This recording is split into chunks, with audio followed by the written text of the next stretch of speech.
Vou começar contando uma história, que é o que eu mais gosto de fazer. Então imagine só. Aconteceu comigo algumas semanas que quando eu percebi, me dei conta e comecei a observar vários tipos de comportamento e verifiquei com tendências efetivamente. Eu estava no supermercado, ali, cestinha pela metade, porque eu não faço compra de carrinho, quem faz isso é meu marido. Eu parei diante da prateleira do azeite e, sem pestanejar, sem culpa, eu peguei o mais caro, aquele que custa bem mais que o segundo. Mas enfim, continuei andando, peguei um café da marca própria, um arroz convencional, um detergente que estava em promoção. E na hora do caixa, eu olhei para minha compra no carrinho e pensei assim: poxa, que consumidor incoerente que eu sou, né? E depois eu pensei assim: será que eu sou incoerente ou é uma estratégia? Porque o azeite, como uma portuguesa que sou, é relevante. Ele entra no meu prato quase todos os dias, tá? Ele muda o resultado das coisas que eu cozinho. O arroz é arroz, o detergente lava a louça. O café eu tomo em casa, mas eu também tomo na rua. Você vê que o café eu peguei o mais barato, mas peguei no gourmet. Eu reconheço. Então, esse episódio nasce daí, né? Desse comportamento que às vezes parece contraditório na gente, né? Que você pega algo premium, algo do mais caro numa categoria e você acaba economizando nas outras, né? Porque a maioria de nós não é rico nem pobre, a gente é seletivo, né? Aquilo que nos convém, a gente não economiza. Então, tem horas que a gente seleciona, tem horas não, a gente seleciona o que precisa ser premium e outras coisas que vão para o básico mesmo e tá tudo certo, né? Não segue essas escolhas, não seguem necessariamente a nossa renda, elas seguem a nossa identidade, o nosso prazer, a nossa funcionalidade, o que eu sinto que vale a pena para mim, que é diferente do que vale a pena para você, tá? E isso tem um nome, é premiumização seletiva. Bem-vindas, bem-vindos a mais um episódio do podcast Tendências de Mercado e Consumo. Eu sou a Célia Linsingen. Se você quiser saber um pouco mais sobre mim, segue nos demais episódios, veja os anteriores, me dá uma espiadinha lá no LinkedIn. Eu sou uma pessoa curiosa, que amo aprender, que amo me informar, que amo estudar, que amo ler. Sou doutoranda em administração e estratégias de marketing e comportamento do consumidor, fiz mestrado, MBA internacional, MBA em varejo, pós em marketing e várias outras coisas, mas o que me define mesmo é aquilo que eu falei antes, uma pessoa muito curiosa. Ascendente Gêmeos, entendedores entenderão. Mas vamos lá. O episódio de hoje, então, que eu preparei, vai direto para uma questão que está quebrando, né, modelos de segmentação, como eu já mencionei no episódio de consumidor líquido. Você já ouviu? Ou já ouviu? Porque naquela época não tinha vídeo ainda. Então, confunde os times de pricing das organizações que precisam definir preço e, ao mesmo tempo, eles abrem oportunidades reais para marcas que souberem ler esse movimento, né? Porque o consumidor está fazendo uma coisa que o mercado não esperava com essa clareza. Ele está economizando em algumas categorias para poder gastar mais em outras. Isso que é premiumização seletiva. Eu gasto naquilo que eu curto, que é relevante para mim, e as outras coisas que não são tão importantes. Eu posso comprar do mais barato para sobrar dinheiro para comprar aquilo que eu curto, tá? Então, o critério dessa escolha, de novo, é premiumização seletiva. A minha escolha é o valor que eu percebo. E o valor que eu percebo tem a ver com a minha identidade. Tá? Então, é o significado que o produto, que o serviço tem para mim. E ponto final. E assim para todo mundo. E tem dado para isso, tá? E é uma implicação muito séria, muito relevante para quem trabalha com marca, produto, estratégia de consumo, tá? Então, vamos lá. Vamos avançar nesse conteúdo sem romantizar muito, que eu tenho uma tendência a romantizar, né? Acho que meu lado canceriano vai para esse aspecto aí. Bom, premiumização como conceito não é nada de novo. Desde os anos 2000, o mercado já observa que consumidores de diferentes faixas de renda estão dispostos a pagar mais por determinados produtos, especialmente aqueles ligados ao prazer, à identidade ou experiência. A Euromonitor vem mapeando esse fenômeno há anos em seus relatórios de tendências globais. Mas o que mudou e que faz disso um episódio importante para 2026 é o caráter deliberadamente seletivo. Ela não é mais um comportamento de quem tem renda sobrando.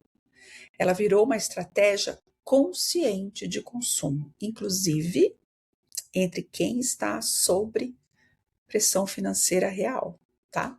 A McKinsey, no relatório State of the Consumer 2024, identificou que a maioria dos consumidores está adotando simultaneamente duas estratégias opostas: trading up em categorias que considera importantes e trading down em categorias que vê como genéricas ou substituíveis.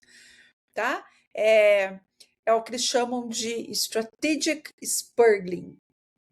Spurging, um gasto consciente, não impulsivo, tá? E o dado que mais me chamou a atenção, isso não é exclusivo das classes altas, não, tá? É transversal. Até eu estou fazendo isso, eu não sou classe alta. Então, acontecendo praticamente todas as faixas de renda pesquisadas, incluindo mercados emergentes como o Brasil, como o nosso. Então, deixa eu te colocar aqui agora uma definição com precisão, porque definições também são importantes. Eu sou uma doutoranda, né? Afinal de contas. Então, premiumização seletiva é o comportamento em que o consumidor escolhe ativamente, de forma intencional, em quais categorias ele vai pagar mais. E reduz o gasto em outras para financiar essa escolha, tá entendendo? O critério não é renda disponível, é hierarquia de valor percebido. Hierarquia de valor percebido. Eu vou até tomar um gole de chá para comemorar. Achei ótimo isso. Isso muda muita coisa, gente. Então, durante muito tempo, o mercado pensou segmentação assim, ó. Classe alta compra premium, classe média compra intermediário, classe baixa compra o básico. Oi, acorda ali, se não é assim, tá? Esse modelo tem utilidade ainda, óbvio, mas ele deixou de ser suficiente e ele deixou de explicar, tá? O consumidor de classe média, ele compra a marca própria no café, mas ele tem iPhone no bolso e experiências gastronômicas no final de semana. A consumidora da periferia pode até economizar no shampoo, mas no skincare, meu bebê, eu vou caprichar. O executivo que viaja em classe econômica bebe vinho de entrada, mas escolhe um jantar especial ao chegar. O jovem que divide apartamento e conta de streaming com outros não abre mão do headphone premium. A segmentação por renda ainda é útil, mas deixou de ser suficiente para entender por que o consumidor escolhe o que escolhe. O que está acontecendo agora? Tá? Então eu vou resistir à tentação fácil de dizer é culpa da inflação, é reflexo da crise, porque o fenômeno é muito mais complexo do que isso. E explicá-lo só por pressão econômica é perder a parte mais interessante dessa análise. Tem 4 forças agindo ao mesmo tempo. Vamos a elas? Primeira, pressão econômica real, a inflação global, não estou falando só Brasil, nos últimos anos fez o consumidor, poder de compra, né? Pega mais. Revisar sua cesta de compras de um jeito que não fazia desde a pandemia. Segundo a Ipsos Global Trends, edição de 2025, que foi ontem, né? A maioria dos consumidores em mercados emergentes, como o nosso, relata tomar decisões de compra mais racionais do que 5 anos atrás. Mas atenção, não é racionalidade fria, é uma racionalidade com emoção. Adoro. Eu preciso escolher o que realmente importa para mim. A pressão econômica não eliminou o desejo pelo premium.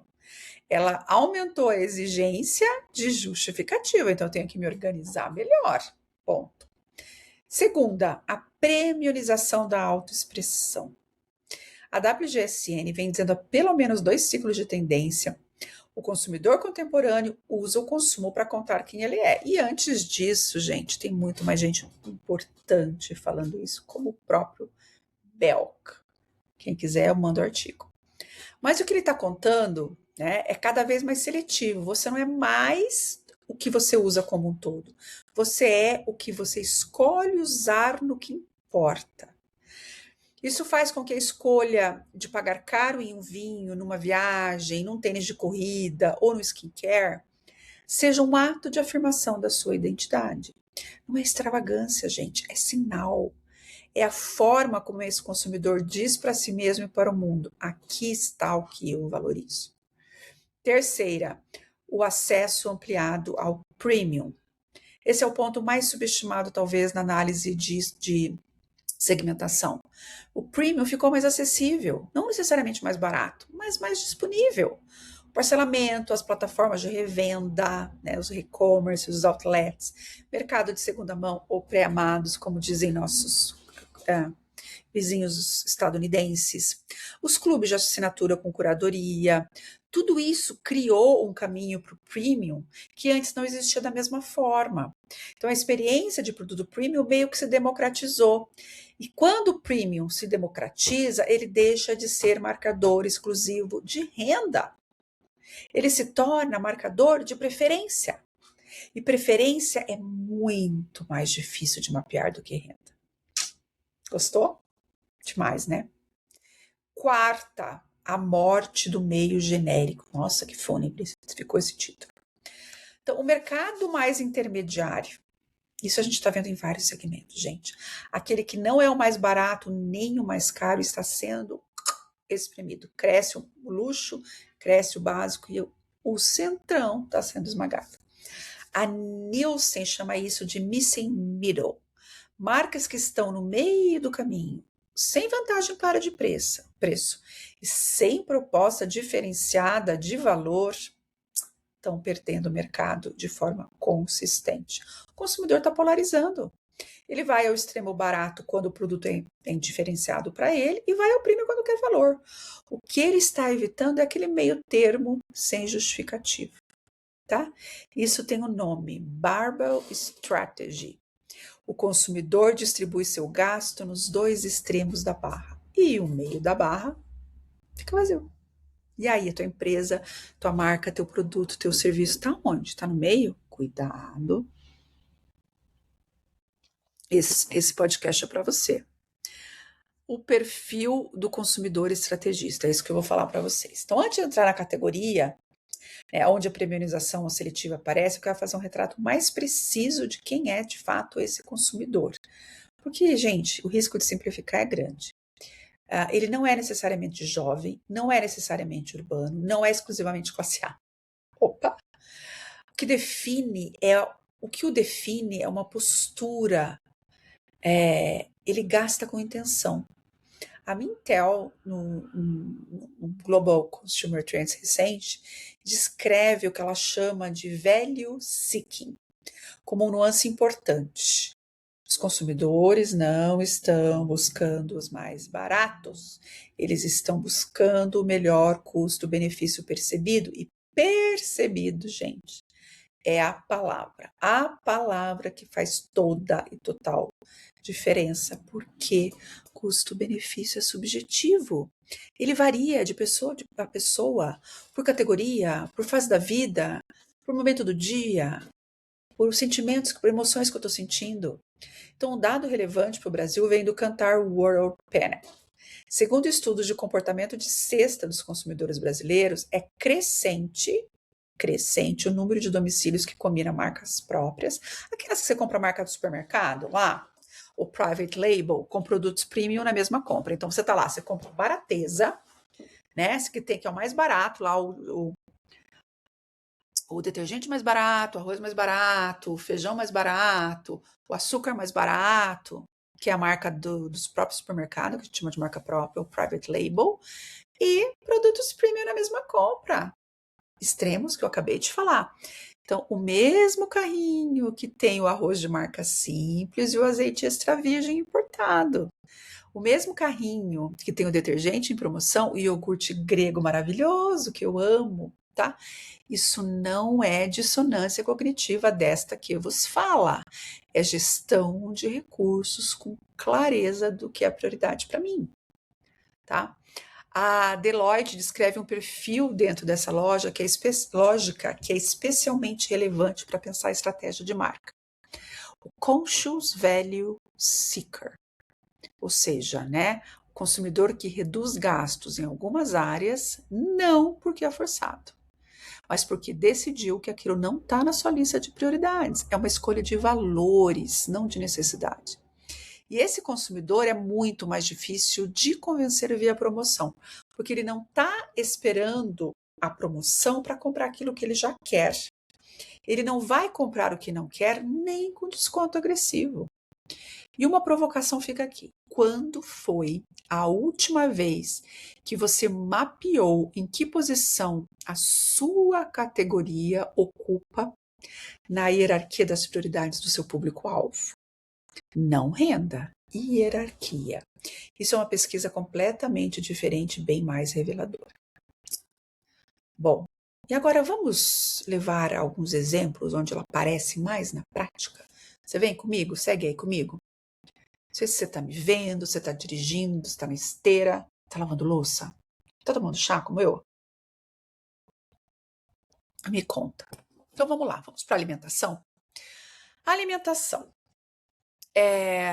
Essa talvez o segmento, né, a categoria mais rica para observar a premiumização seletiva, porque ela acontece dentro do mesmo carrinho, como eu mesma me revelei aqui para vocês. Então, o consumidor brasileiro está reduzindo a quantidade de itens que ele compra para o supermercado, dados recentes da Nielsen Brasil, tá? Mas, MAS, por favor, mantendo ou até aumentando o gasto em categorias específicas. Azeite, café especial, vinho, queijos, produtos orgânicos, elementos funcionais. A categoria de cafés especiais no Brasil cresceu de forma consistente nos últimos anos, mesmo em períodos de aperto econômico e mesmo com o preço do café super alto lá no mercado internacional e aqui também. A Associação Brasileira de Cafés Especiais mostra que o mercado de specialty coffee se expandiu muito além de uma tendência de classe alta. Ele chegou ao consumidor que economiza em outros produtos da cesta, mas não abre mão do café da manhã com qualidade, o coffee arábica raiz. Porque o café deixou de ser só bebida, ele virou ritual. E rituais têm valor emocional que resiste à pressão financeira. Repito, anota aí. Rituais têm valor emocional que resiste à pressão financeira. O vinho também é um termômetro interessante, se você me permite, né? O Brasil virou um mercado crescente para vinhos de médio e alto padrão, especialmente importados, enquanto o consumo de bebidas mais baratas meio que se fragmenta. Não é porque o brasileiro ficou rico, quem me dera.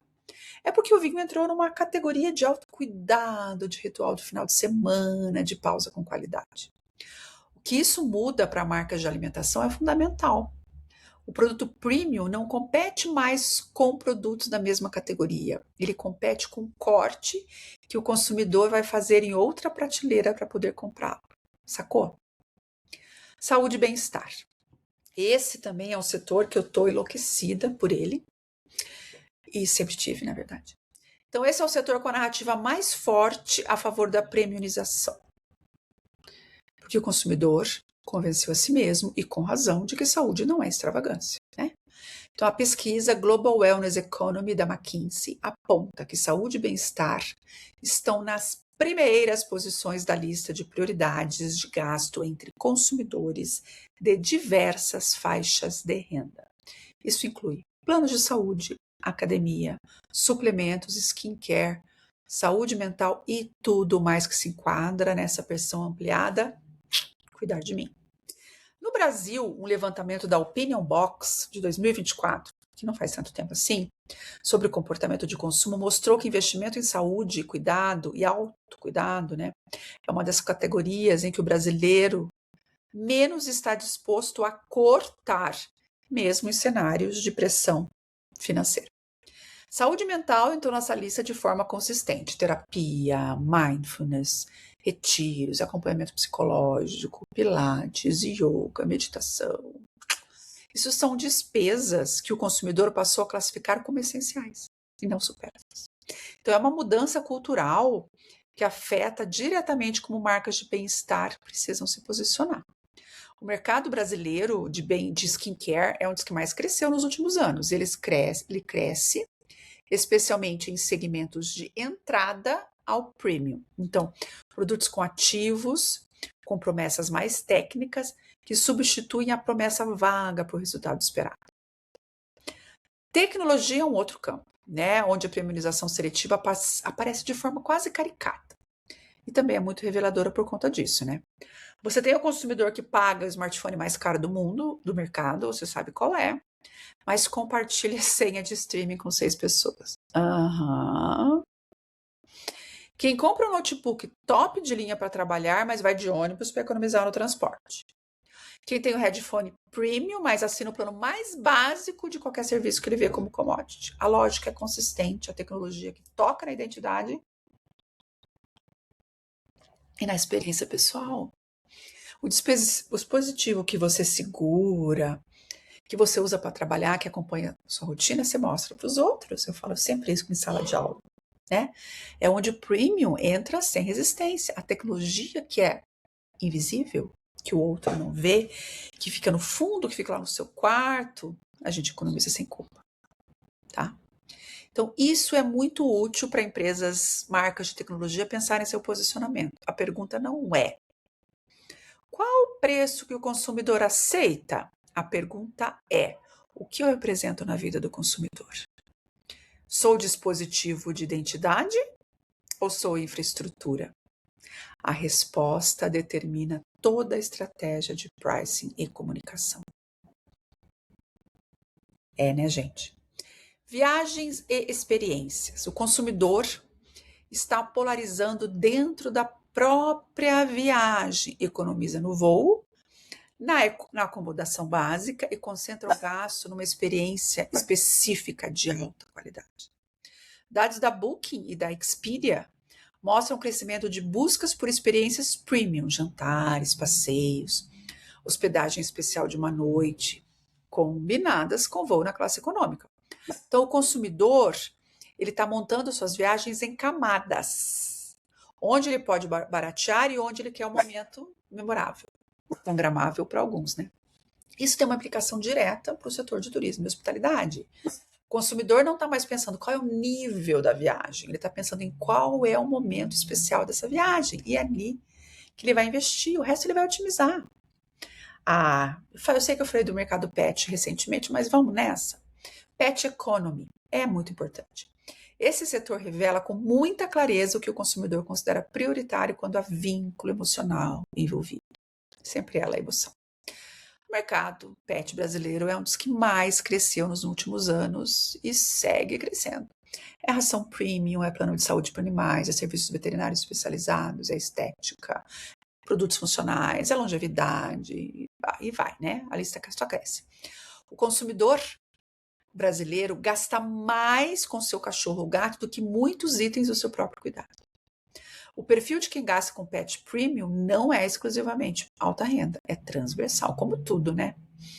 O vínculo afetivo e a percepção da responsabilidade transforma esse gasto em necessidade. Necessidade percebida. E o que blinda contra cortes. Quando o consumidor está cortando tudo, o pet economy resiste. Isso ensina algo importante sobre premiumização, gente. Quando há vínculo emocional profundo, falando em pet, ó o meu aí latindo. Teodoro Francisco, para você que não conhece. A hierarquia de prioridades ignora a lógica financeira convencional. Vou falar com vagarosidade. A hierarquia de prioridades ignora a lógica financeira convencional. E marcas que conseguem ocupar esse espaço de vínculo têm proteção contra a pressão do preço que outros setores não têm. Que tal? E falando nisso, né, então o que muda para a marca, gente? Vamos lá, né? Toda marca vive em uma hierarquia de prioridades do consumidor. Fato. Em algumas categorias, a marca está no topo, é onde ele não corta, onde ele investe, onde está disposto a pagar mais. Em outras, está na base. É onde ele busca o mais barato, o mais conveniente, o que serve, sem se envolver. O problema é que muitas marcas não sabem onde elas estão nessa hierarquia e nem investigam isso de forma sistemática. Então, entender o papel que sua categoria ocupa na vida do seu consumidor é o ponto de partida de tudo. Porque esse papel vai mudar o argumento de venda, o preço, a embalagem, o canal, a comunicação. Então, se você está numa categoria de alta prioridade, o consumidor aceita pagar mais, mas vai exigir que o produto entregue de verdade. Ele está disposto ao premium, mas com tolerância zero ao hype. Se você está numa categoria de baixa prioridade, você vai disputar preço. E a saída não é tentar premiumizar artificialmente sem fundamentação. É entregar clareza e conveniência sem atrito, tá? Então, essa é a primeira implicação. Primeira implicação, você se precisa saber em que hierarquia o teu produto, a tua marca está. E a segunda, o argumento vale o preço precisa ser comprovável, tá? Então, o consumidor estrategista, ele está mais cético com promessa e mais exigente com evidência. Ele não vai pagar mais porque a embalagem ficou sofisticada, gente. Ele vai pagar mais porque entende concretamente o que ele está ganhando. Ingredientes, origem, processo, durabilidade, resultado verificável, performance. O que sustenta o preço precisa estar visível, perceptível, acessível, confiável, transparente, claro. Isso é especialmente relevante nesse mundo de washings que a gente vive, de greenwashing, de social washing e vai. Promessas de bem-estar. O consumidor educou o seu detector de promessas e discursos vazios. E quando ele identifica que pagou mais sem receber mais, ele não volta. E ele conta, ele fofoca, tá? Terceira implicação. O middle market precisa de um motivo para existir. Então, se o seu consumidor está polarizando entre o básico e o premium, a marca intermediária, que não é a mais barata, nem a mais cara, precisa ter um argumento muito claro para ocupar esse espaço. Pode ser curadoria, pode ser promessa de acesso, o prêmio que está ao alcance, pode ser uma proposta de valor específico para um segmento de vida ou ocasião. O que não dá mais é para ser mais do mesmo, tudo para quase todo mundo, gente. Intermediário sem tese de valor é invisível. Quarta implicação. Private label não é mais inimigo, é termômetro. Se você é uma marca de consumo e o private label ou marca própria da rede onde você é vendido está crescendo, isso não é uma ameaça, é um sinal. O consumidor está dizendo que naquela categoria a sua diferenciação não está sendo percebida como suficiente para justificar o preço. Isso é um dado estratégico, não é um problema de distribuição.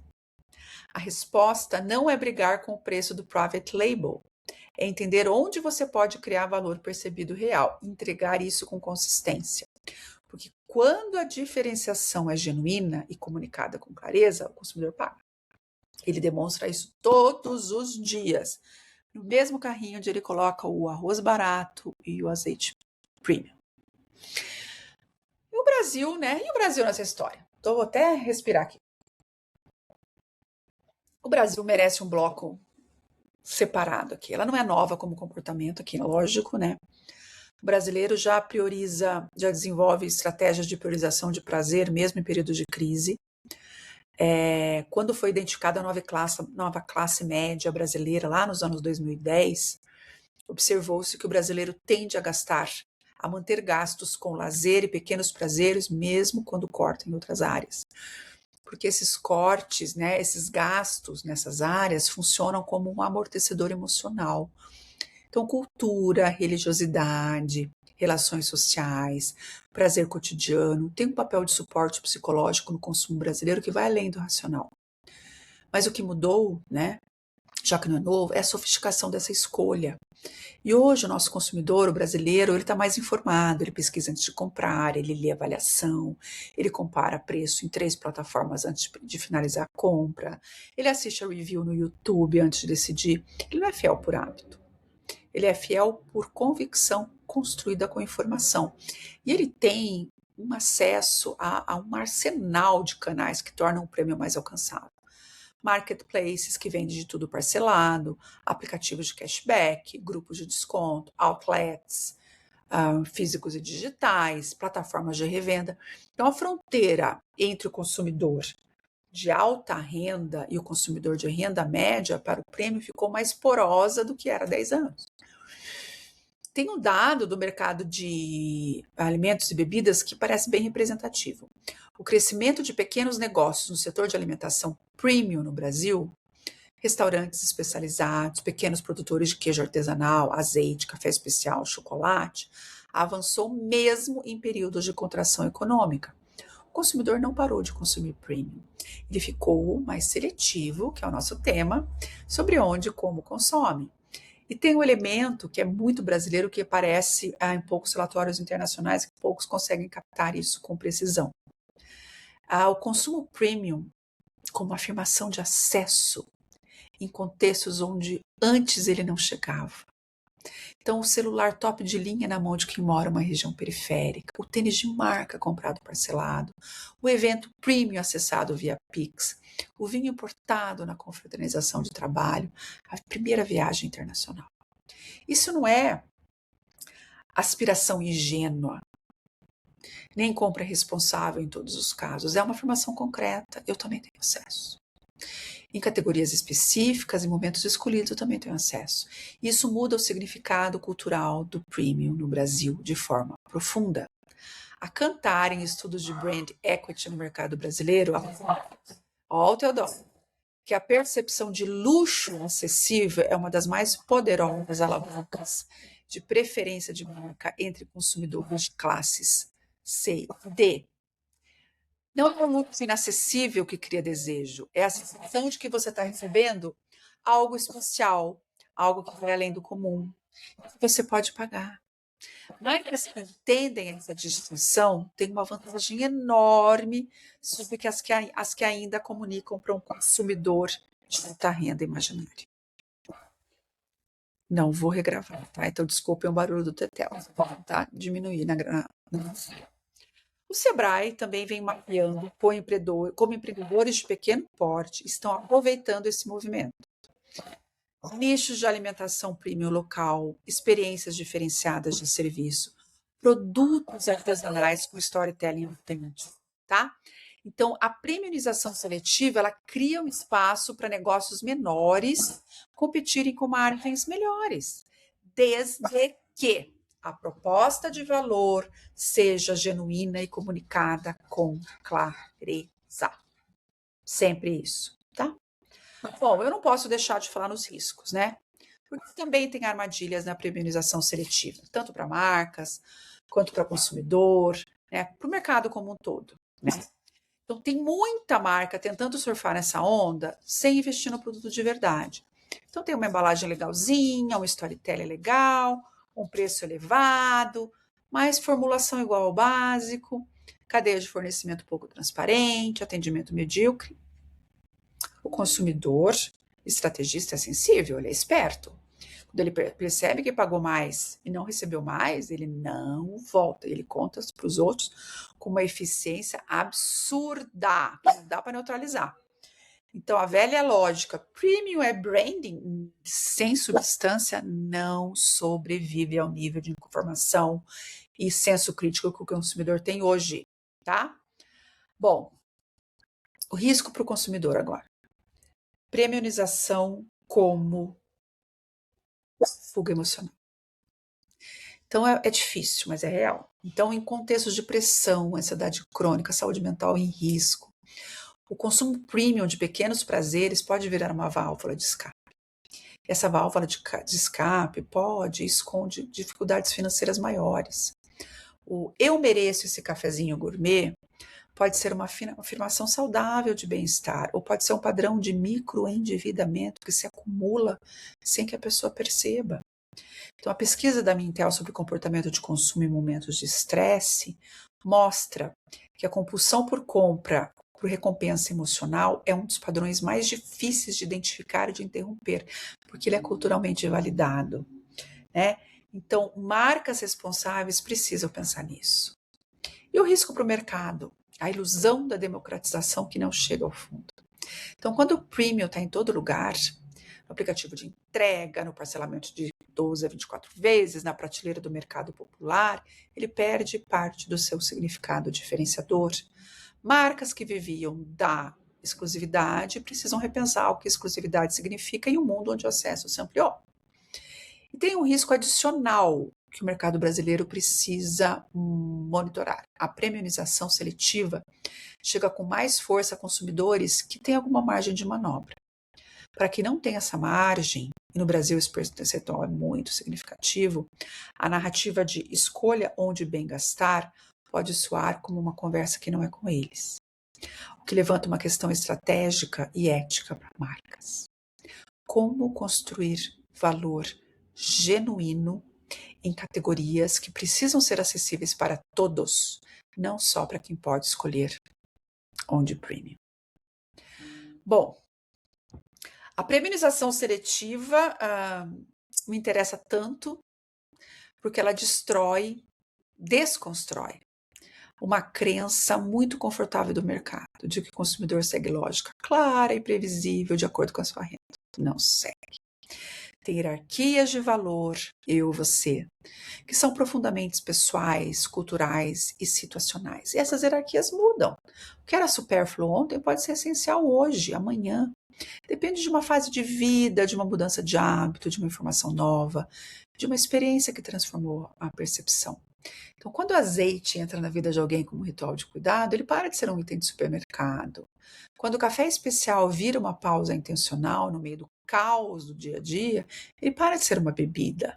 Então, quando o tênis de corrida vira símbolo de uma identidade que a pessoa está construindo, ele para de ser calçado. Então, o desafio para as marcas não é descobrir se o consumidor pode pagar, é descobrir se ele quer pagar. E o que precisa ser verdadeiro para justificar esse sim. Porque o consumidor estrategista, ele não está esperando que você abaixe o preço. Ele está esperando que você explique de forma clara e verificável por que vale isso. E se você não souber responder essa pergunta com profundidade, ele vai encontrar alguém que saiba. Ou vai colocar o dinheiro em outra categoria que já respondeu. Para finalizar, cansou? Gostou desse tema? Me conta, me dá feedback, hein? Por favor.